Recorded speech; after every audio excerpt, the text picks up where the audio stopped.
Hello, 21 Accents fam. I am Amy Walker, coach at 21 Accents, coach of dialects and acting and authentic expression. And my name is Gracia Burns. I am an associate accent coach with 21 Accents, and I coach privately through my own business. And I am very, very excited to be here. Yay! So I'm so excited to share Gracia's incredible techniques and styles and whole ideology. Please check out her wealth of work. You can go on Instagram, Gracia M. Burns. She's got website, courses, all her own. So please check her out and follow for so much more. We've been having these conversations and, from everything from just friendship and Marvel to the marvelous ways into accents that we love so much. And what I love about you, Gracia, is like we have such different ways in to accents, and that we love and champion and recognize that there are as many ways in as there are humans. So we just wanted to share these conversations with you and open this up and see if anything that we share resonates with you. Take it, make it your own, and if not, move on with your day. But we're glad to be here together and with you. Yes. Yeah. So we've been talking about authenticity, and you had some really beautiful, fascinating windows into authenticity in accents. And I'd just love to hear what's up for you in this authentic moment with authenticity. Yeah.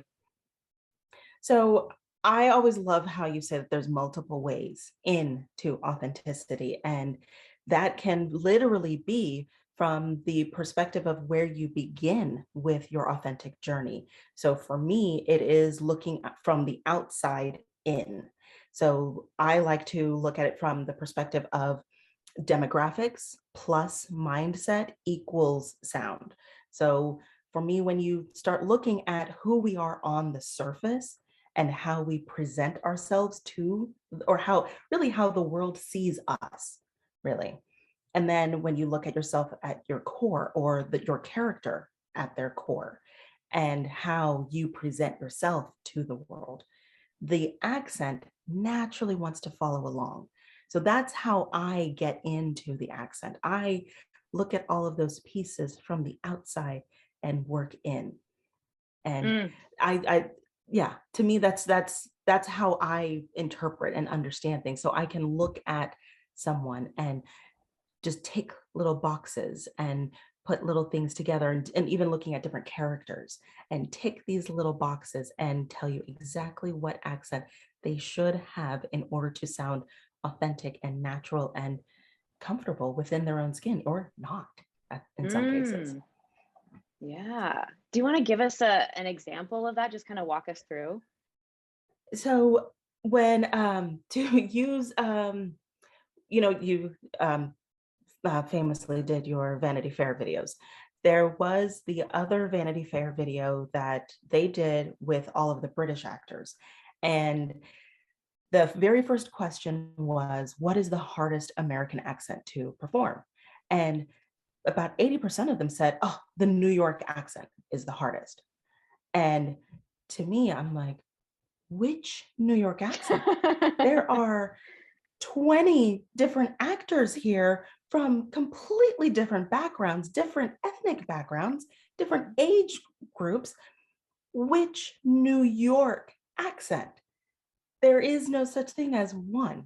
And I like to use the example of when I'm speaking with my clients in the UK. If I said, oh, the London accent is so hard.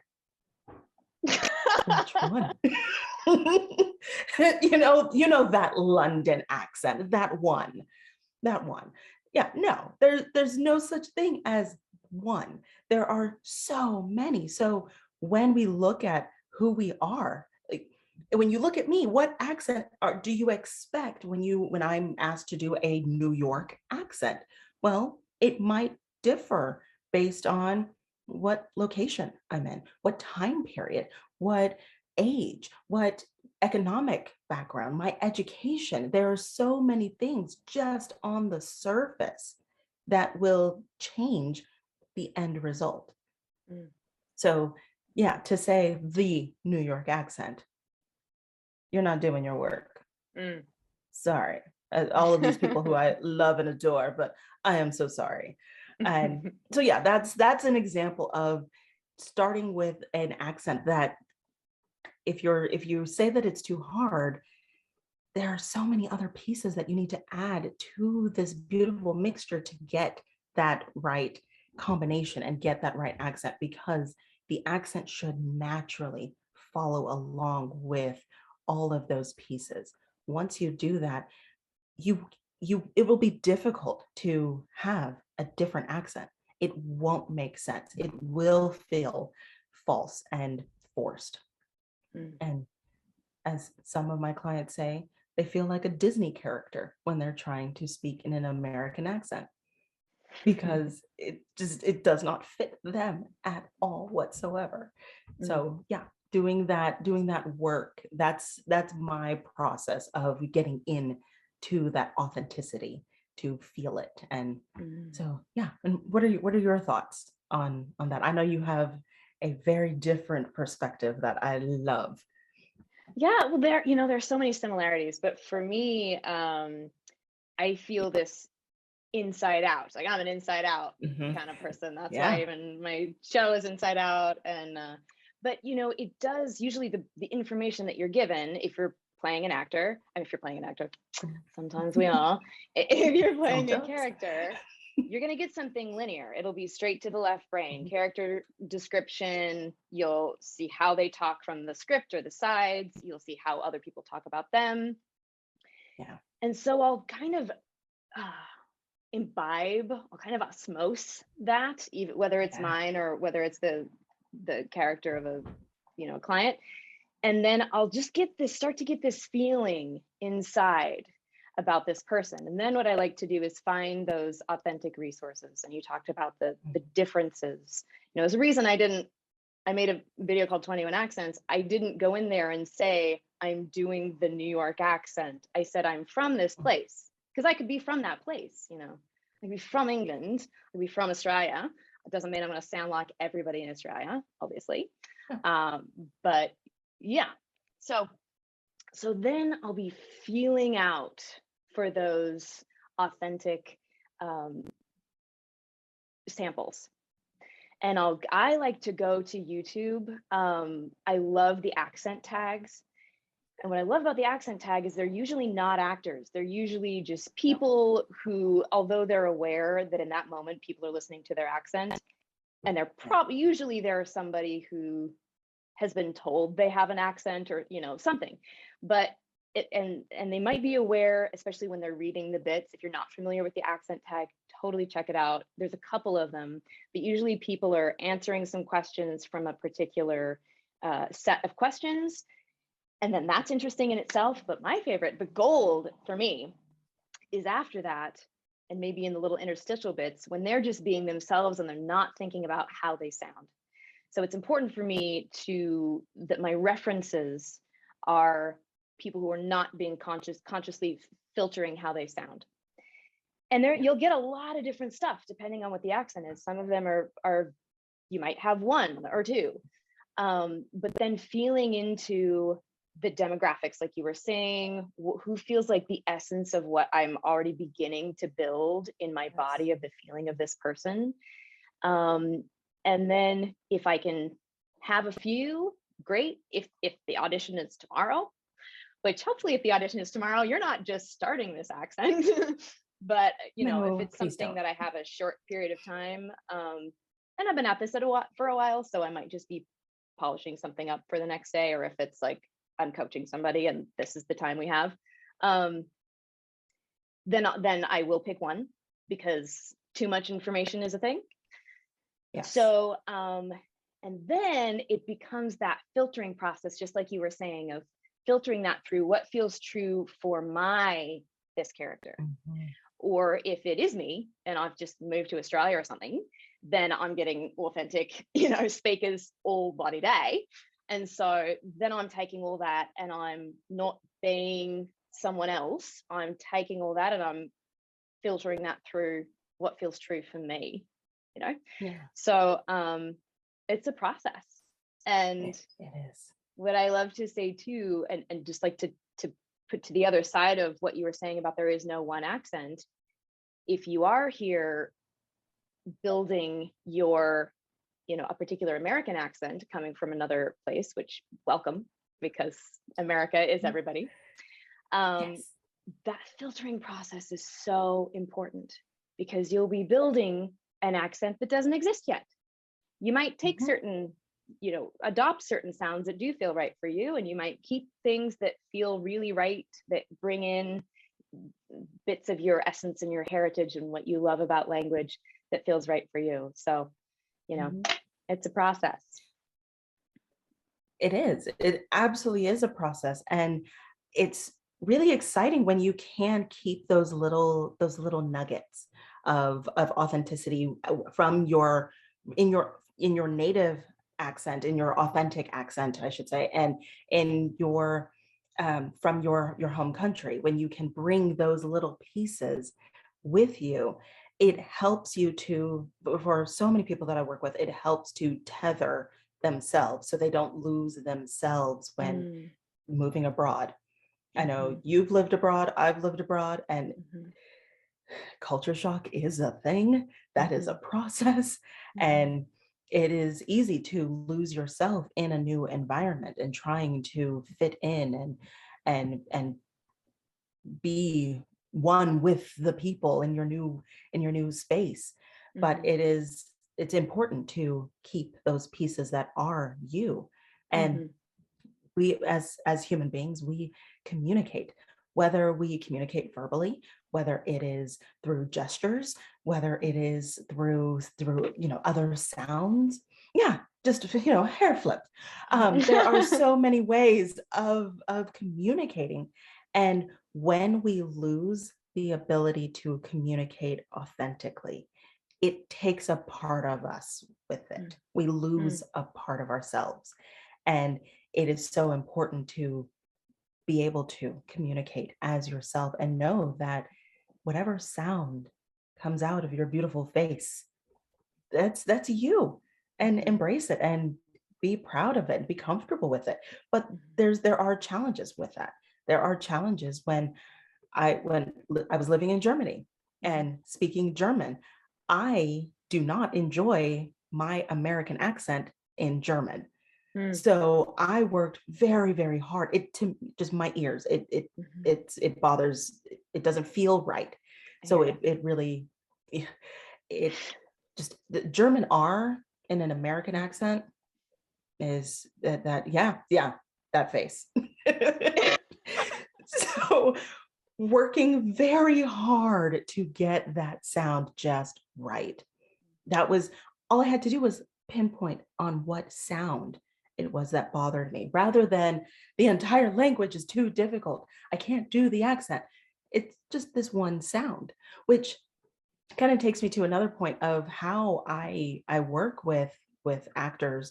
And it's mostly with actors, but this works for anyone really, is thinking of your face and your jaw and your voice as an instrument.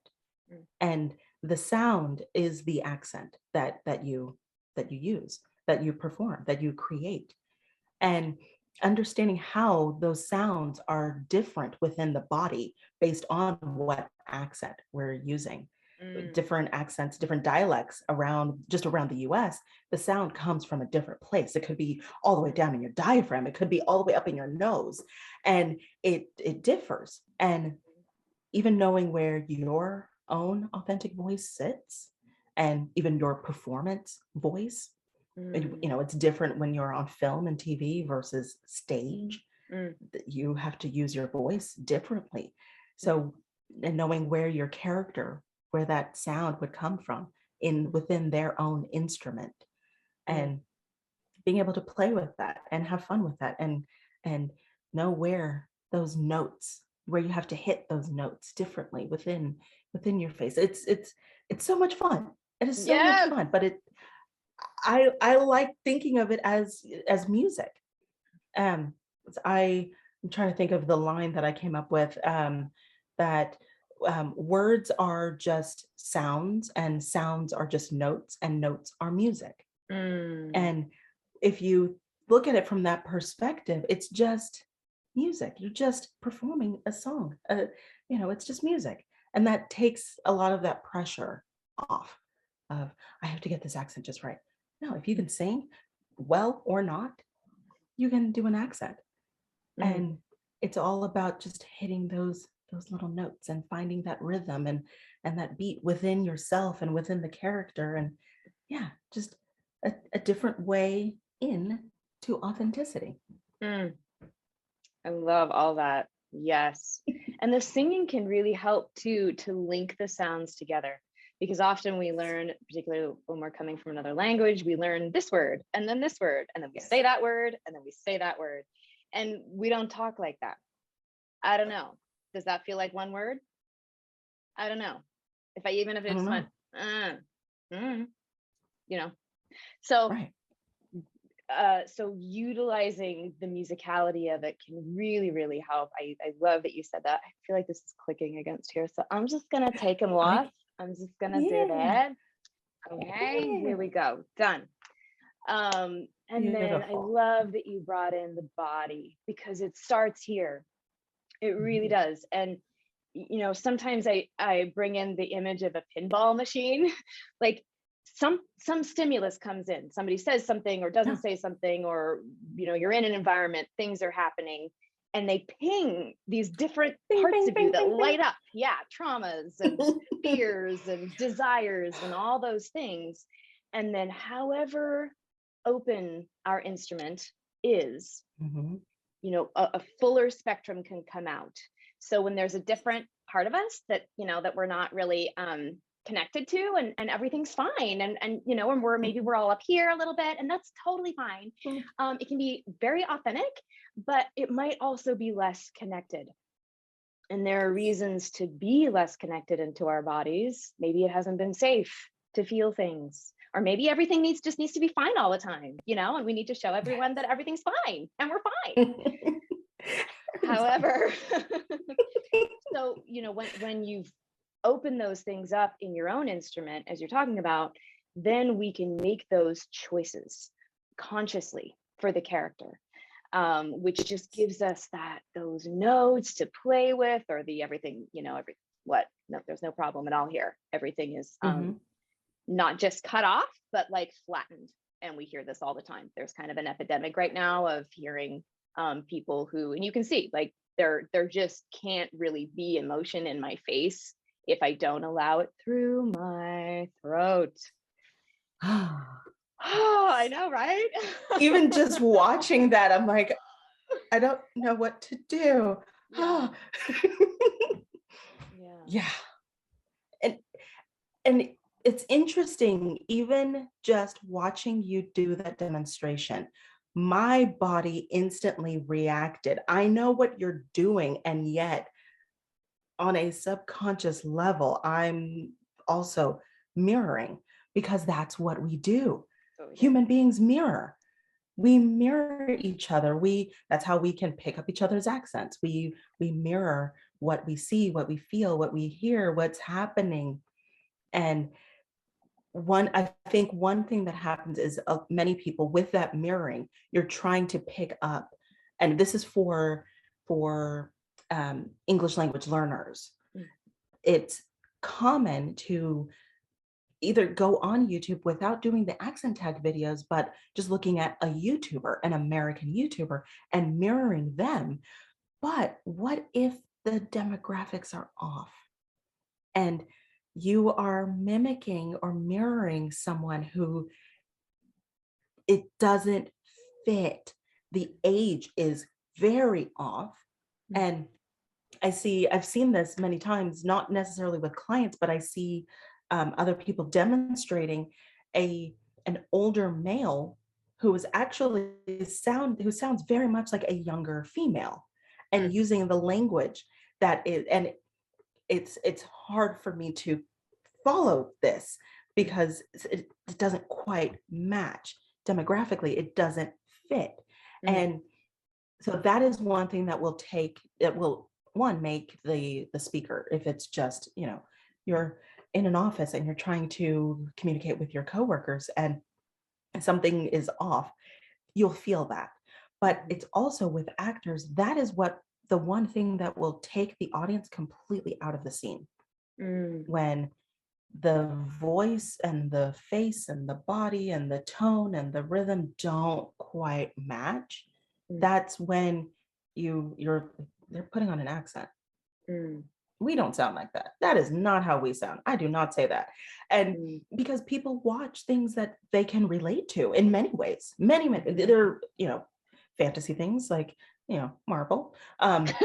But um, When we're done, we'll talk more but about Marvel. well, yes, yes, yes. But when you're playing someone who is from, I grew up in Austin, Texas. So whenever I see someone from Austin on TV and they say or do something that, no, we don't, that's not an Austin thing. Now I'm not even paying attention to the scene.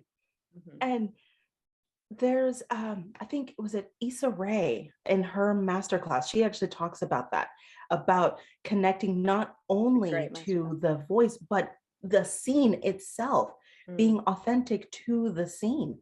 So I like to do a fun thing of exploring your five senses.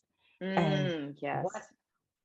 because what you see, what you touch, what you taste, what you smell, what you hear, everything affects how we communicate, Mhm, even though we might not think about it. And even just using certain words, being able to just use words very quickly, very casually. mm, And for me, having grown up, been born in Southern California, grew up in Austin, Texas, when it comes to Mexican food, I can't just say the word tortillas. I have to think about it. mm, Because it naturally wants to come out with an accent. That is mm, authentic to me. mm, That is the way that I say it. mm, I cook Tex-Mex all the time and I have to use the proper pronunciation because without it, I feel like I'm explaining it to someone rather mm, than saying that we're going to have, flautas for dinner. mm, But mhm, I have to get that L just mm, right. I have to get the pronunciation just right, or else mm, it's inauthentic. And mm, those are those little pieces that you're understanding the demographics of your character. mhm, Depending, where were they born, what neighborhood were they in, mhm, where did they where did they, did they move mhm, someplace, do they carry those traditions with them, how do they mhm, speak with their family, are their mhm, family immigrants and brought their language with them, and mhm, how would they talk about their food, how do they talk mm, about their holidays, do mhm, they use the words in their culture authentically, or mhm, are they putting on a voice when they say it? mhm, Because typically you say things how you would with your parents, with your family, the way that you would authentically, mhm, and bring that into to the character, bring that into the scene. mhm, That's authentic if it makes sense. If it doesn't make sense, if saying, tortillas, if that's authentic, say it, do it. You don't have to, tortillas. You don't have to roll that. You don't have to get into it. You mm, say it whatever, however it makes sense for the character. But mm, that's something that the audience will pick up on and they will pay mhm. attention to. And yeah, I'm Yeah, just rambling here. no, I love it. I love how you brought in, you know, lived experience. So what is the lived Mhm. experience here? Um, and this is so interesting because, there isn't one authenticity is not a still point. It's not that No, I am not my whole authentic self with just my parents. I'm not. Like right. there are parts of me that they will not see, which is great. And there are, Yeah. you know, so there are ways that I am in different circles, in different Mhm. councils, with different friend groups, in ceremony, and those are Mhm. all part of my authentic self. I Yes. feel like we are these kaleidoscopes. We do this without thinking, but once we add Yes. consciousness to it, we really do it. And it to me, it's not less authentic. It's my authentic self communicating as clearly as possible within this shared context here. Yeah. So, you know, when I'm speaking with my friends that I met in Australia, this is me. It's totally me. It makes the most sense. It would be really weird if we spent a year and a half together and then I'm like, hi, it's Aunt Amy to their kids. Yeah. You know, that'd be super weird. But that's real. That's true for me. There might be other people who live in Australia for 20 years and don't change their accent, and that's fine for them. But like that, I just want to you know, bring in that it's okay if you wear different clothes to a ball than to a hoedown. A hoedown. And you can do the same thing with your voice and with your language, you know, with the words that you use. And there are many sides to that too, because because racism is involved, and because because oppression is involved about how we speak and how we sound and how we look. And so, you know, there's a whole side to that I, as a white person, have not experienced, but want to make space for too, and to really acknowledge that this is not something that people have to come in and feel like, well, this needs to be authentically you because this is correct. It's a really personal choice, and there is an impact to that. And so yes, there is. Oh my goodness. Yeah, just even with my own authentic voice, I've had so many different comments. We'll just put it that way. Comments about my authentic voice. And I no longer explain anything because this is my authentic voice. But when you really dig deep, where are my family from? How did they speak? Because I learned from them. I'm not just a product of growing up in Austin, Texas. I'm also a product of my family and their communication style. And also with my career, having taught English as a foreign language, I was expected to speak very clearly so everyone can understand every single word that I'm using. And it's kind of forced me to enunciate even more and speak even just differently. That's just how I speak. But when I'm with my aunt, my voice changes. And it's very much in my throat and like, hey girl, how you doing? It's just, I immediately turn into someone who I don't know, but it is so me. And it just turns on. I don't even think about it. It's authentic. It's automatic. And we're all like that. So with my process, that's where that mindset, that second step in the formula and the equation in the cauldron, that is the second ingredient, is the mindset, all of those juicy bits that are uniquely you. Once, digging into those pieces that no other human being will ever know this, because they can't, because those are the pieces that you can't even articulate.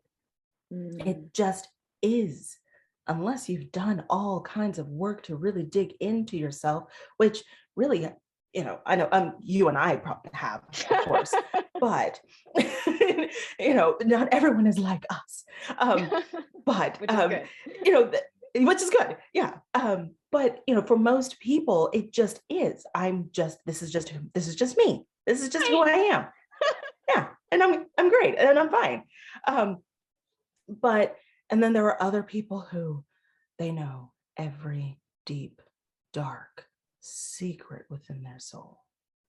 They know it all, and they can feel it, and they believe it, and that it is a part of them, and they see everything in front of them, and they wear it, and you can see it, you can feel it when talking to them. But not everyone is like that, and we're different. We're different from our communication is different from our parents because of our different generations. Mhm. Unless you are the exact same age as your parents, which, huh? You're going to have a different way of communicating. Every generation communicates differently. Mhm. There's a reason why, you know, creatives, actors, and we love old Hollywood movies because of the way that they communicated. It's not the way that we communicate now, but it was that was a sample of how people communicated, not just on screen, but in real life. And people mimicked that, just like we do when we are growing up and watching people that we admire. Mhm. We, I mean, to be I'm fair, gonna, go ahead, please. no, yeah, no, I would really love to hear you go into, transatlantic. I know you can do that fantastically. That's one of my favorites, but yeah, every generation has their own way of communicating, and that's important, that's necessary. So for actors, you have to pay attention to that time period. What is the year, and what is their age in that year? And I like to use music as well. What would be the song that was like the number one hit when they were born? Mhm. What would be the top 40s when they were 10? And what are the top 40s when they were 20? Mm.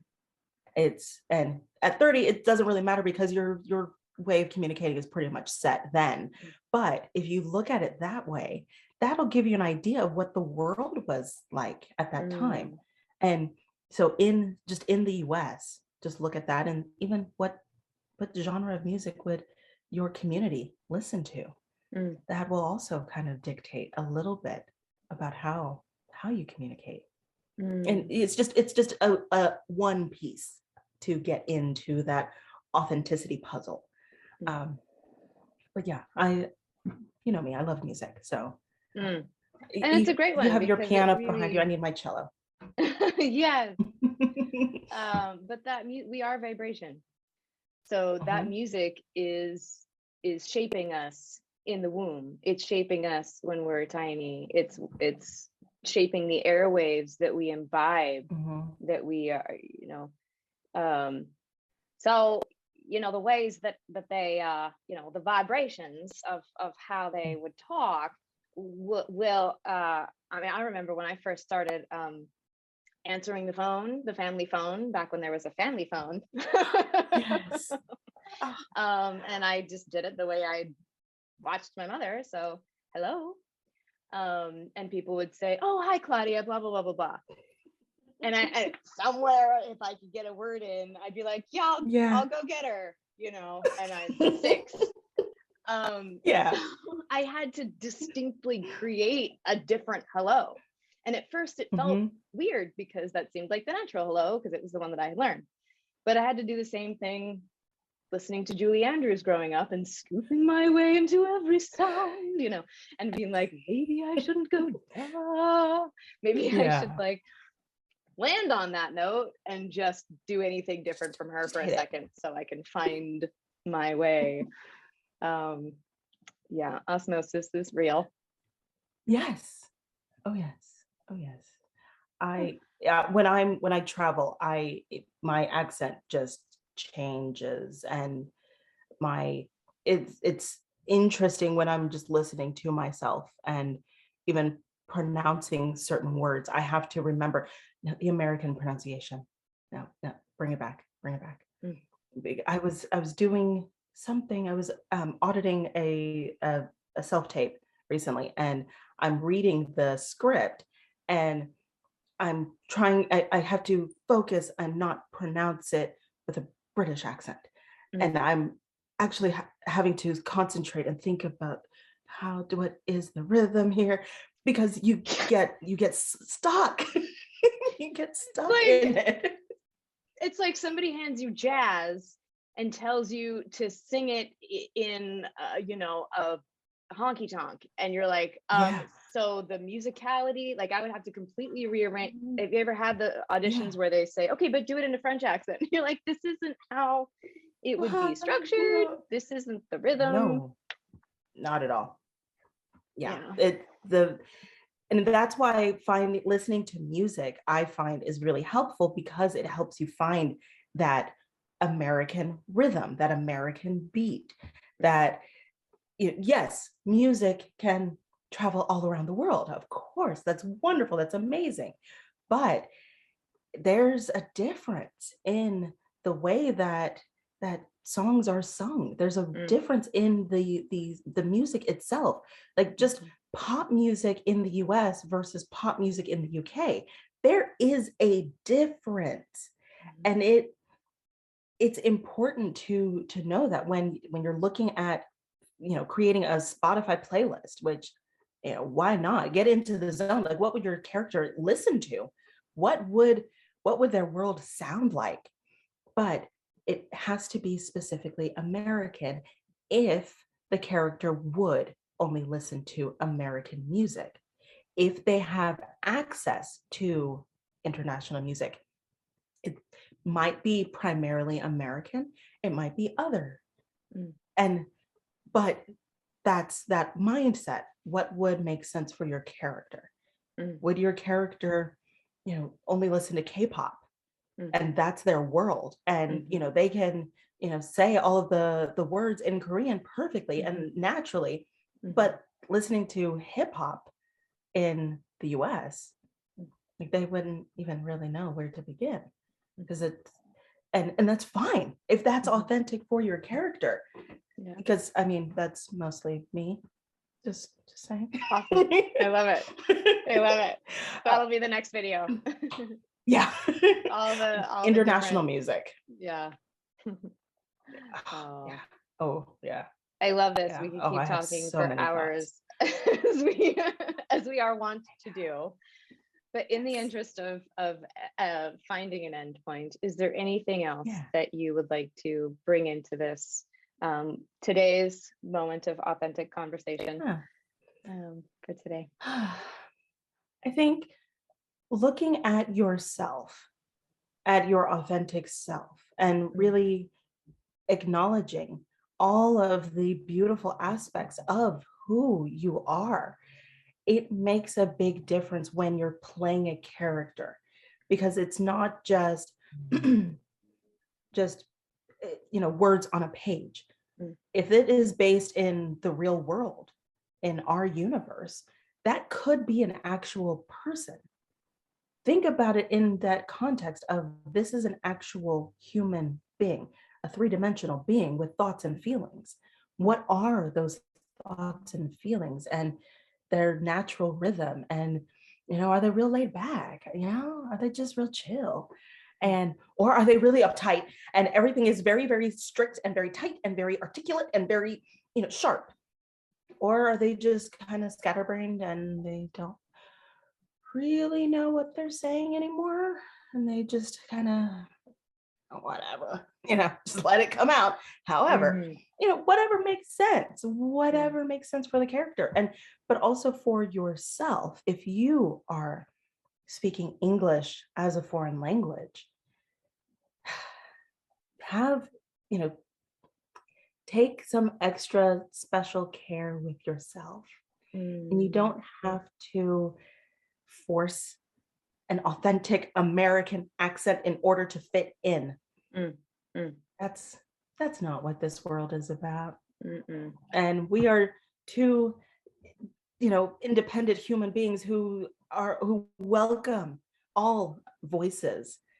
And we're just two of many.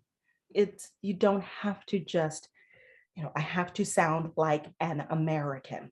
No, be you. Be you. Focus on those little pieces that you want to improve if you need to, and feel what feels good for you, what feels authentic for you. What do you need? That's I'm gonna love it. I love it. And that both are true, because authentic American is everybody here. So that I would just add into that beautiful soup pot that it takes time. It takes time. And to have that grace for yourself, that you'll be finding this hopefully your whole life. Hopefully this can be part of your journey, your voice, how you express self, how you expand that definition of self to include what has once been other as also you, as, oh, I can also be this. Oh, I can also be this. This is also me.